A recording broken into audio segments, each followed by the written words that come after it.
maybe we can do something like take a modulo of the time variable. I do use modulo quite a bit, and I mean that works well for inputs to sine because it's just mod 2 pi all the time. But Okay. the difficulty with the modulo is that if you're interpolating between those, you'll get a hard break. So if you have one that's slightly under and one that's slightly over, boom. Interesting. Well, now you got us thinking. Yeah. See, that's the problem with the channel. We all go into solution space. Right. Yeah, the more minds on this problem, the better. All right, that's all I had. So I have a question. Yeah. Yeah. Thanks, Ed. Appreciate it. I just didn't want to feel alone that I didn't really fully understand everything that was going on, which I am still alone, but that's okay. So one of the things that I hear as you're going along here is that you're kind of like, okay, it's important to know the coordinates or the position or the size of and things like that. What recommendation do you have for somebody who's starting off with who wants to implement shaders into their app and then but also wants to hit different resolutions and stuff like that? I mean, is there something that they need to take into consideration in order to figure out what their coordinate system should be? Well, the inputs you get to the vertex shader are the vertex input, the position inputs are in content coordinates. Yeah. And here, in this example, I didn't actually use the numbers beyond saying that they were further to the right or further to the left than the center. If you need to take the width into consideration, you can pass that in as well. Or in the fragment shader, you will get a number. It's another input called corona texel size, and in the x and y parts of it's a 4-element vector. So the x and y parts have, I believe, 1 divided by the content width, 1 divided by the content height, and z and w have screen coordinates. So if you need to step along 1 pixel at a time, you can use those. For a lot of effects, since you get the texture coordinates between 0 and 1, unless you're doing an image sheet frame or stretched or a deformed rectangle, then you can usually work just assuming 0, 1. And these considerations might not even come up. So for a basic effect, you just say, I'm all the way across the screen if I'm at 1 to the right, or I'm all the way to the left if I'm at 0. And then just sample a texture, it'll do the filtering for you, and mess around with the color that you get. Okay, so it's not as big of a deal as what maybe I'm making it out in my brain as far as being precise on your coordinates. Right, because there's a lot of people that have done stuff in the playground, and that doesn't give you anything with the vertices. So if you're going to use them, you have to kind of synthesize that yourself. But. Okay. And then, so I didn't want to derail you there. So what else did you want to talk about? Okay, so the other thing that I've had waiting in the wings is something based on fragment shaders, but not so much standalone as some of these others have been, or some of these others have been just drop the fragment shader on something and away you go.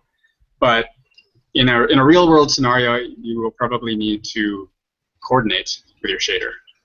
So you'll be setting inputs and detecting. Oh, here I could use this shader. Here I might have to switch to this one.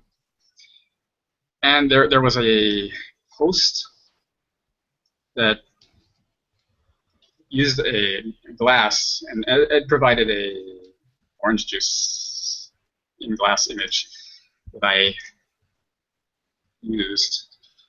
I adapted a little bit and then used. So the topic of the thread was, how do I fill X% of an object? And I think the solution for this, I think his name was Emad, for his query, it could be solved with masks.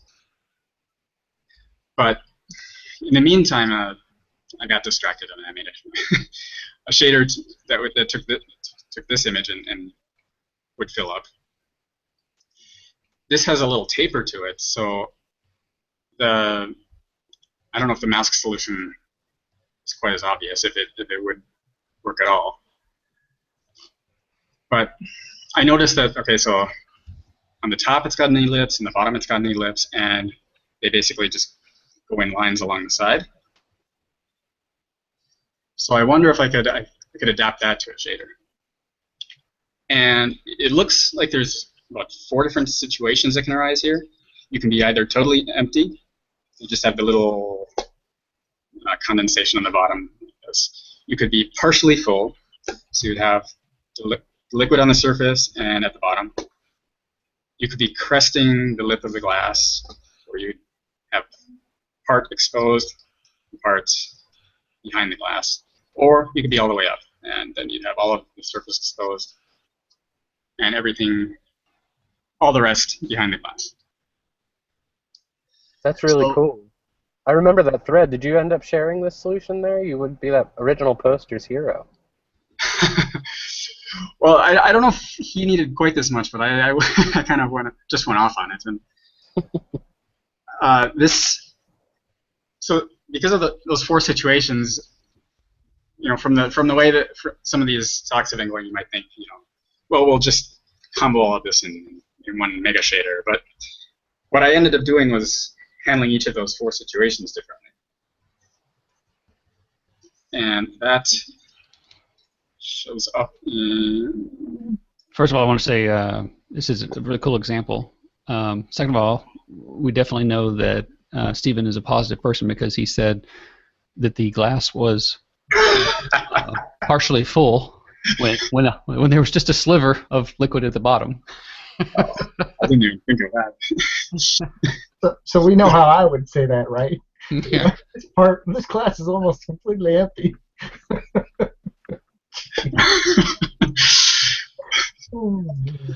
So,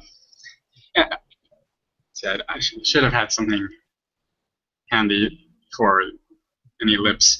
An ellipse is basically a distorted circle. So you may have seen the equation x squared plus y squared equals 1 for an ellipse, for a circle, where anything within that, anything that lands exactly on 1 will be on the edge of the circle.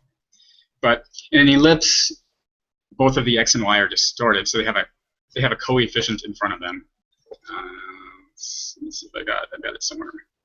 Okay, so it's an equation that looks like this, right? And you just find these numbers by plugging in. If you're on the right side, you can plug in 1 and then find what's left over, and ditto with the y. So if a number, this is what's called a signed distance function, which means basically if you subtract 1 from it, so you put it on this side, then if it's a negative number, the value is inside. If it's a positive number, the value is outside. And if it's 0, the value is on the border. And you can apply that to a pixel to see, is it inside the ellipse? Whoops. So you're doing a mathematical calculation, which should always be which should always yield a value. I don't want to say always true, but should always yield a value. And then from there, you're checking it to see whether or not that the point is on the inside or outside of something, and then doing additional calculations based on that from there. Right. Wow.